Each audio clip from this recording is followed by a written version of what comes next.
अँकर माझ्या केसांचं सिक्रेट जाणून घ्यायचंय. चला बघूया माझे हेअर केअर रुटीन. नमस्कार, मी डॉक्टर प्रसिद्धी. आणि भरपूर लोकांनी डीएम केले होते की मॅडम तुमचे केस कसं काय एवढे दाट आहेत आणि तुम्ही तुमच्या केसांसाठी काय करतात. तर आज आपण तेच बघणार आहोत की माझं personal hair care routine hair वॉशच्या दिवशी आणि अदरवाईज सुद्धा कसं आहे. सो चला स्टार्ट करूया. सो आपला स्वतःचा हेअर टाईप कसा ओळखायचा हे मी तुम्हाला शिकवले. त्यानुसार माझ्या केसांचा टाईप हा कफ प्रधान वात अनुबंध आहे आणि त्यानुसारच मी माझ्या केसांची काळजी घेत असते. व्हिडिओ सुरू करण्याच्या अगोदर let me tell you a story.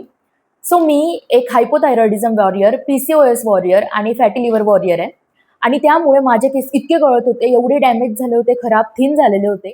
आणि तरी सुद्धा योग्य मेथड आणि योग्य केअर करून मी माझ्या केसांना मॅनेज केलं. स्टेप बाय स्टेप जाऊया. सो पहिली स्टेप आहे ऑइलिंग.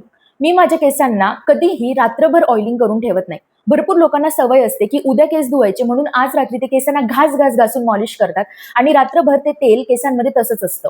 लोकांना असं वाटतं की तेल हे केसांमध्ये छान आत जातंय किंवा छान ते झिरपतंय, पण मग ते तसं नसतं. त्यामुळे बिल्डअप वाढतो आणि डॅन्ड्रफची समस्या निर्माण होते. सो मी हेअर वॉश करायच्या 1 ते 2 तासा अगोदर माझ्या केसांना हेअर ऑइलिंग करते. त्यासाठी मी माझं Ayush Siddhit Naturals self made anti hair fall all in one hair oil वापरते आणि मी सजेस्ट करेल की तुम्ही देखील ते वापरा. खूप जास्त आणि खूप कमी असं ऑइल न घेता ॲडिक्वेट क्वांटिटीमध्ये हातामध्ये मी ऑइल घेऊन केसांना आपल्या बोटांनीच मसाज करते. स्काल्पला मसाज करताना तेल हे पूर्ण आत गेलं पाहिजे याची काळजी घेते.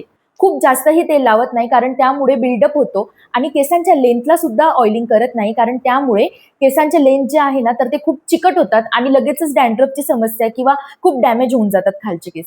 त्यामुळे मी फक्त स्काल्पला ऑइलिंग करते. 1 ते 2 तासापूर्वी ऑइलिंग केल्यानंतर मी एका गरम टॉवेलने किंवा कापडाने माझ्या हेडला कव्हर करू. Step 2 shampoo. सो माझा स्काल्प आहे ना थोडा माइल्ड असा ऑइली आणि इची होऊन जातो. त्यामुळे मी आठवड्यातून 2 वेळेस शॅम्पू करते. शॅम्पू करताना मी त्याला आधी डायल्यूट करून घेते थोड्या पाण्यामध्ये आणि त्यानंतर स्काल्पला अप्लाय करते. आपल्या हातांनीच मसाज करून स्काल्प क्लीन करून घेते आणि त्यानंतर वॉश करून घेते. शॅम्पू करताना मी ना 15 दिवसातनं एकदा किंवा एका महिन्यातनं एकदा क्लॅरिफाईंग शॅम्पू वापरते माझ्या गरजेनुसार, जेणेकरून जो बिल्डअप आपल्या स्काल्पवर झालेला आहे तो पूर्ण निघून जातो आणि त्यावेळेस मी डबल क्लिन्झिंग मेथडने शॅम्पूइंग करते. Step number 3 conditioning. सो मी एक खूप चांगला हायड्रेटिंग कंडिशनर माझ्या केसांसाठी वापरते कारण तुम्ही बघू शकतात माझ्या केसांना खूप फ्रीज आहे. मी आता जस्ट केस धुतलेत आणि वाळवलेले आहेत आणि त्यांना खूप फ्रीज आहे. त्यामुळे लवकर मॉइश्चर हे लॉक इन होत नाही माझ्या केसांमध्ये. त्यामुळे मी हायड्रेटिंग असा एक कंडिशनर वापरते. केस पूर्ण क्लीन झाल्यानंतर मी त्याचे जे रूट्स टू टिप्स त्यांना पूर्ण क्लीन करून घेते आणि मिडलेंथ पासून त्याच्या टिप्सपर्यंत मी कंडिशनर अप्लाय करते. कंडिशनर इव्हनली अप्लाय हो याच्यासाठी मी आधी माझे हेअर्स डिटँगल करून घेते आणि त्यानंतर कंडिशनर अप्लाय करते. इव्हनली कंडिशनर अप्लाय झाल्यानंतर मी माझ्या केसांना बांधून ठेवते, जेणेकरून जे कंडिशनर आहे ते आतल्या आतच ॲब्झॉर्ब झालं पाहिजे किंवा केसांनी ते पूर्णपणे ॲब्झॉर्ब केलं पाहिजे. साधारणतः 10 ते 15 मिनिटांनंतर मी कंडिशनर सुद्धा वॉश करून घेते. आता शॅम्पू आणि कंडिशनिंग करताना ना मोस्टली प्रत्येक जण काय चूक करतं की शॅम्पू व्यवस्थित काढत नाही किंवा कंडिशनर व्यवस्थित काढत नाही आणि त्यामुळे हेअर वॉश झाल्यानंतर सुद्धा आपल्याला असं वाटतं की हेअर नीट वॉश झालेलेच नाहीयेत किंवा कंडिशनर किंवा शॅम्पू त्यात आतच राहिलाय आणि त्यामुळे स्काल्पवर बिल्डअप खूप वाढत जातो. स्टेप नंबर 4 जे भरपूर लोक चुका करतात की केस धुतल्यानंतर एक टॉवेल टाकून केसांचा असा अंबाळा बांधून त्या टॉवेलला मागे टाकतात आणि ही सर्वात मोठी चूक आहे कारण की त्यामुळे केस भरपूर डॅमेज होतात, स्प्लिट एंड्स वाढतात आणि मिडल ब्रेकेजचं प्रमाण सुद्धा वाढतं. बेटर जेव्हा केस ओले असतात तेव्हा एका टॉवेलने त्यांना जस्ट असं डॅम्प करायचं आहे. अजिबात असं घासून त्यांना खाली काढायचं नाहीये किंवा खसखस केसामध्ये घासायचं नाहीये. जस्ट त्यांना असं टॅप करून घ्यायचंय आणि त्यांच्यातलं जे एक्सेस पाणी आहे, जे वॉटर आहे ते बाहेर काढून घ्यायचंय. ऑल्सो हेअर जेव्हा आपण ड्राय करत असतो तर तेव्हा कुठलाही ब्लो ड्रायर किंवा कुठलाही हीट ड्रायर वापरायचं नाहीये. नॅचरल एअरमध्ये आपण केस सुकवायचे. याने 2 फायदे होतात. पहिलं म्हणजे तुमचे केस अगदी व्यवस्थितरित्या वाळून होतात आणि अजिबात कुठल्या हिटिंगमुळे किंवा स्टायलिंगमुळे ते डॅमेज होत नाही. आणि याचा सर्वात महत्त्वाचा दुसरा फायदा म्हणजे तुमच्या केसांचा नॅचरल पोत जसा आहे तसेच तुमचे केस ड्राय होतात. जर तुमचे केस कर्ली असतील तर ते कर्लीच ड्राय होणार, स्ट्रेट असतील तर ते स्ट्रेटच ड्राय होणार. सो जेव्हा केस हे 50 to 75% ड्राय होऊन जातात तर तेव्हा मी माझ्या केसांना सिरम अप्लाय करते, जेणेकरून मॉइश्चर हे लॉक इन झालं पाहिजे. त्यासाठी मी लॉरियलचं एक्स्ट्रा ऑर्डिनरी सिरम यूज करते. केसांच्या मिडलेंथ पासून तर टीप पर्यंत सिरम अप्लाय करायचे. अजिबात स्काल्पला किंवा इथूनच सिरम अप्लाय करत यायचं नाहीये. केसांच्या मिडलेंथ पासूनच सिरम अप्लाय करायचे.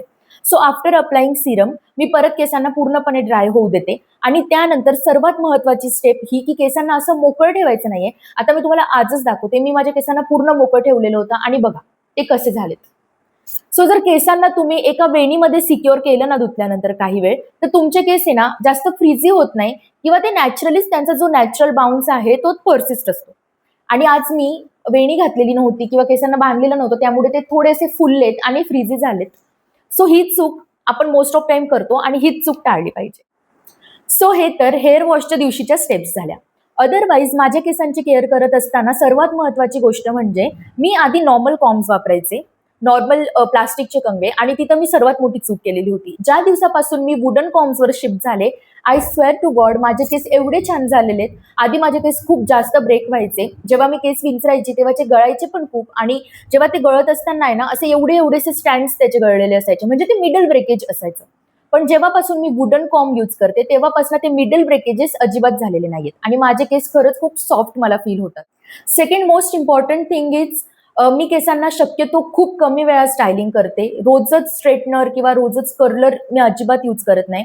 नॅचरली मला माझे केस खूप आवडतात आणि मला तरी असं वाटतं की प्रत्येक स्त्रियांनी स्वतःचे नॅचरल जे केस असतात ते वेवी असू दे, कर्ली असू दे, स्ट्रेट असू दे, त्याला थोडं ॲडमायर केलं पाहिजे आणि त्याच्यामुळे ते जास्त छान दिसतात. परंतु रोज रोज जर तुम्ही स्टायलिंग करत असाल, हिटिंग ॲप्लिकेशनचा यूज करत असाल आणि केसांना खूप हीट देत असाल, तर त्यामुळे त्यांचं डॅमेज होण्याचं प्रमाण खूप जास्त असतं. अजून एक सर्वात महत्वाची सवय मी स्वतःला लावून घेतली आहे, ते म्हणजे सीड्स सायकलिंग. सो सीड सायकलिंगचा व्हिडिओ आपण ऑलरेडी पोस्ट केलेला आहे आपल्या चॅनलवर, पण तरी मी तुम्हाला सांगते की केसांसाठी मी भोपळ्याच्या बिया, तीळ आणि जवस हे खात असते. दिवसातनं रोज 1 चमचा या बिया खाल्ल्याच गेल्या पाहिजे, ज्यामध्ये पोटॅशियम, कॅल्शियम, बायोटीन खूप जास्त प्रमाणात असतं आणि त्यामुळे केसांची शाईन, केसांचा हेल्दीनेस खूप जास्त वेळ राहतो. केस आतून हेल्दी होतात, स्कॅल्पला नरिशमेंट भेटतं, बॉडीचं नॅचरल ऑइल हे प्रिझर्व राहतं. सो हेअर केअर करताना ना मी एक गोष्ट शिकली आहे की जितकी तुम्ही सिंपल केसांची काळजी घेणार, जितके बेसिक प्रोडक्ट्स तुम्ही वापरणार ना, तितके तुमचे केस चांगले राहतील. आज बाजारामध्ये भरपूर उत्पादने आहेत जे क्लेम करतात की आम्हाला यूज केल्यानंतर तुमचे केस असे होतील, तसे होतील. पण मी एका स्वतःच्या अनुभवावरनं सांगते की जितकं तुम्ही सिंपल तुमचं हेअर केअर रुटीन फॉलो कराल ना, तितकं तुम्हाला जास्त फायदा होईल. प्रॉपर मेडिसिनल ऑइल वापरणे, प्रॉपर एक बेसिक शॅम्पू वापरणे, आपल्या केसांचा टाईप ओळखून त्यानुसार शॅम्पू कंडिशनर कॉम्बो किंवा किती वेळा कसं करायचं हे करणे, ही तर खूप बेसिक गोष्ट आहे जी केलीच पाहिजे प्रत्येक बाईने. प्रत्येक महिलेने आपल्या केसांचा आधी टाईप ओळखला पाहिजे आणि त्यानुसारच केअर घेतली पाहिजे. कारण की खरंच आहे, काही गोष्टी ज्या मला सूट होत आहेत, ज्या मी तुम्हाला सजेस्ट करेन, पण त्या तुम्हालाही सूट होतीलच असं अजिबात नाही. सो आधी तुमचा हेअरचा टाईप ओळखा आणि त्यानुसारच मग तुमची हेअर ट्रीटमेंट करा. आता माझा टाईप कफ प्रधान वात अनुबंध, बेसिकली हाय पोरोसिटी आहे. त्यामुळे मी जे करते ते मी तुम्हाला सांगितलं. आता ज्या लोकांचे हाय पोरोसिटी केस असतील त्यांनी हे रुटीन फॉलो करायला अजिबात हरकत नाहीये. पण केसांचा टाईप कसा असावा याबद्दलचा फुल व्हिडिओ मी ऑलरेडी पोस्ट केलेला आहे, तो नक्की जाऊन बघा. सो येस, ही होती माझी basic simple hair care routine. हा व्हिडिओ आवडला असेल तर प्लीज शेअर करा, चॅनलला सबस्क्राईब करा. तुमचं एक सबस्क्राईब माझ्यासाठी खूप मोठी गोष्ट आहे आणि मी प्रयत्न करते आयुर्वेदा किंवा या सगळ्या नॅचरल गोष्टी घराघरापर्यंत पोहोचण्याचा, आणि याच्यामध्ये तुमची साथ मला खूप महत्वाची आहे. So yes, stay tune for the next video. तोपर्यंत स्टे हायड्रेटेड. Bye bye.